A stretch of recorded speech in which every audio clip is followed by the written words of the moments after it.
مہینے میں عبادت کی طرف آ جاتے ہیں اور خدا کے قریب ہونا چاہتے ہیں، اس کا قرب تلاش کرتے ہیں نماز، روزہ اور خاص طور سے صدقات اور خیرات میں۔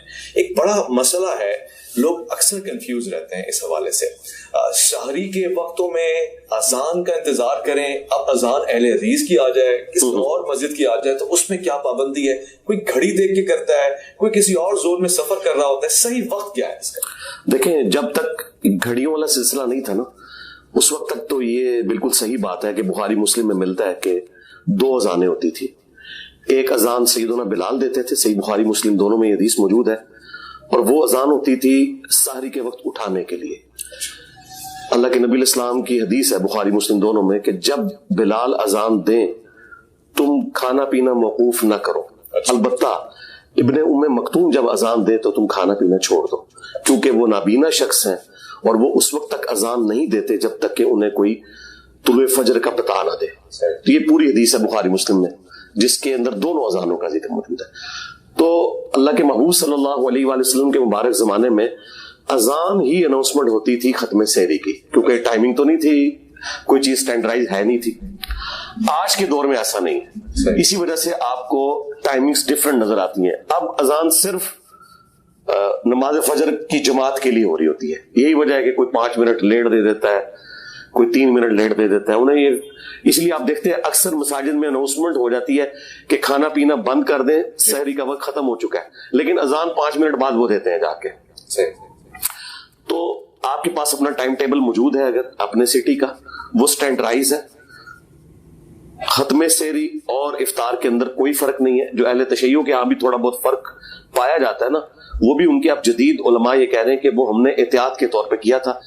جب ایک چیز سائنٹیفکلی ثابت ہو گئی کہ طلوع فجر ہو گئی اور وہاں سے غروب آفتاب ہو گیا، کہ سورج کا غروب ہونا یقینی ہو گیا، وہ پہلے یقین کو گین کرنے کے لیے کہتے تھے کہ تھوڑی سی سیاہی بھی آ جائے۔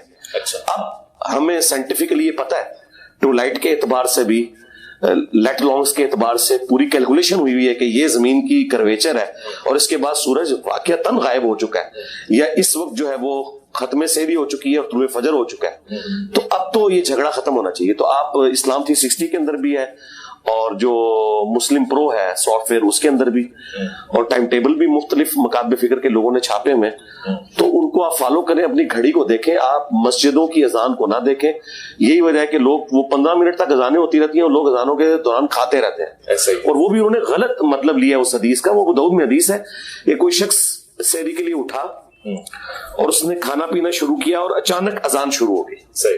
اب جب وہ اذان اچانک شروع ہوئی ہے نا، وہ ٹرانزیشن پیریڈ ہے، طلوع فجر داخل ہو رہی ہے، تو نبی علیہ السلام نے فرمایا جلدی جلدی جو اپنے سامنے برتن ہے نا اس میں سے تھوڑا سا لے لو، تاکہ وہ ٹرانزیشن پیریڈ کا تھوڑا سا ایج حاصل کر لو۔ جس طرح بخاری مسلم میں حدیث ہے کہ جس نے طلوع آفتاب سے پہلے فجر کی 1 رکعت بھی پا لی اس نے پوری نماز پا لی، اور جس نے غروب آفتاب سے پہلے عصر کی 1 رکعت پا لی، اگرچہ باقی کی 3 رکعتیں اس کی غروب آفتاب کے بعد ہوئی، اس کو عصر کی نماز اس کی قضا نہیں ہو۔ تو ٹرانزیشن پیریڈ کا ایڈوانٹیج لیا، نہ کہ یہ کہ آپ نے یہ تماشا لگانا ہے کہ آپ یہاں تو پاکستان میں آپ اذانوں پہ اٹھے نا تب بھی آپ آدھا گھنٹہ کھاتے رہے 2000، تو روزہ نہیں ہوگا اس سے۔ اچھا، ہاں جی، نہیں ہوگا، بالکل نہیں ہوگا۔ بڑا ایک سنجیدہ معاملہ ہے اور یہ حساس معاملہ ہے، اس پہ ذرا آپ کی بہت ہی گہری نگاہ رہنی چاہیے۔ اچھا، یہ اس مسئلے کا بھی کوئی حل ہے؟ جدید تقاضوں میں یہ ہوتا ہے جی سفر میں بھی افطار تک پہنچے نہیں، ہمارے یہاں تو یہ ہوتا ہے کہ جی بھاگ رہے ہیں، دوڑ رہے ہیں، حادثات ہو رہے ہیں، ایکسیڈنٹس ہو رہے ہیں، کھجور منہ میں رکھنا ہے، تو اگر تھوڑی 5-10 منٹ تاخیر ہو جائے، یہ چلے آدھا گھنٹہ ہو جائے تو روزہ چلا جائے گا ہاتھ سے، یہ باقی رہے؟ نہیں، روزے کو کوئی فرق نہیں پڑنا۔ دیکھیں، جلدی کے چکر میں تو ہم نے دیکھا ہے کہ یہاں پہ اہل حدیث حضرات تو بعض اوقات 5 منٹ پہلے ہی اذان دے دیتے ہیں، تو لوگوں کے روزے توڑوا رہے ہیں۔ اچھا، ہاں جی، بالکل۔ ہم نے اپنے جیلم شہر کے اندر آبزرو کیا ہے کہ آج کل بالکل وہ اذانیں ان کی ٹھیک ہے، حنفیوں کے بھی بعد ہو رہی ہیں۔ جیسے ہی رمضان شروع ہونا ہے نا، ایک دن میں کون سا ایسا ٹائم ٹیبل چینج ہو جاتا ہے، بس ایک ان کے دماغ میں ایک چیز چھائی ہوئی ہے تو وہ اذان پہلے دے دیتے ہیں، لوگوں کے روزے توڑوا دیتے ہیں۔ آپ نے ٹائم ٹیبل کو فالو کرنا ہے۔ حالانکہ اہل حدیث حضرات کا سب سے بڑا ادارہ دارالاسلام پبلیکیشن ہے، ان کی اپنی ٹائمنگ کے مطابق بھی نا 6-7 منٹ پہلے وہ غروب آفتاب کروا رہے ہوتے ہیں، اور دارالاسلام کی ٹائمنگ بالکل درست ہے، تو وہ اپنی ٹائمنگ کو بھی فالو نہیں کر رہے۔ وہ 1955 کے اندر کہیں انہوں نے کوئی ٹائم ٹیبل ان کے لوگوں نے اس وقت کوئی کیلکولیٹ جو لمیٹڈ سورسز کے اندر کیے، ہم ان کی نیت پہ شک نہیں کرتے، لیکن اب تو ہمیں پتہ چل چکا ہے کہ پراپر ٹائمنگ کیلکولیٹ کرنے کا طریقہ کیا ہے، تو اس کے بعد تو اب میرا خیال ہے کوئی گنجائش نہیں ہونی چاہیے۔ تو یہ افراتفری مچانا اور اس کی وجہ سے ایکسیڈنٹ کرنا کوئی ضرورت نہیں ہے.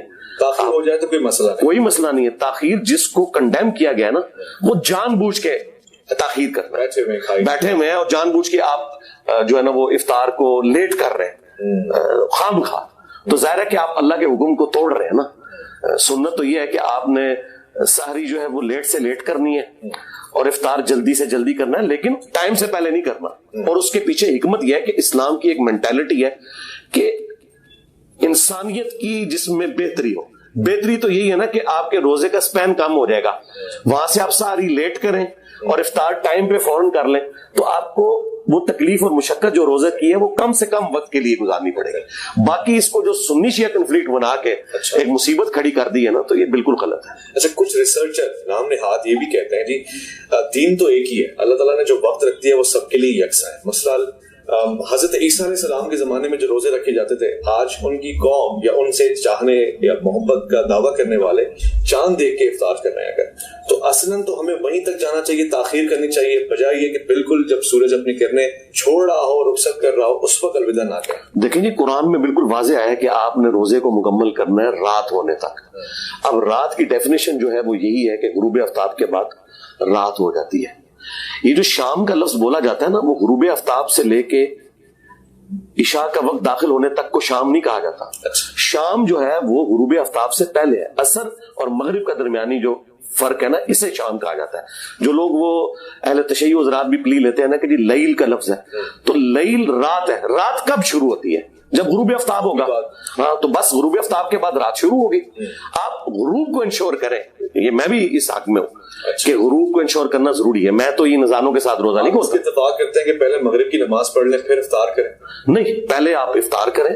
ظاہر ہے اس مشقت میں اپنے آپ کو کیوں ڈالنا ہے, آپ پہلے افطار کریں پھر تسلی سے آپ نماز پڑھیں. کہتے ہیں کہ خود سنت کا طریقہ کار بھی یہ رہا اور شیخین کا طریقہ کار بھی یہ رہا. وہ جو الموطا ممالک سے یہ روایت پیش کرتے ہیں وہ منقطع ہے.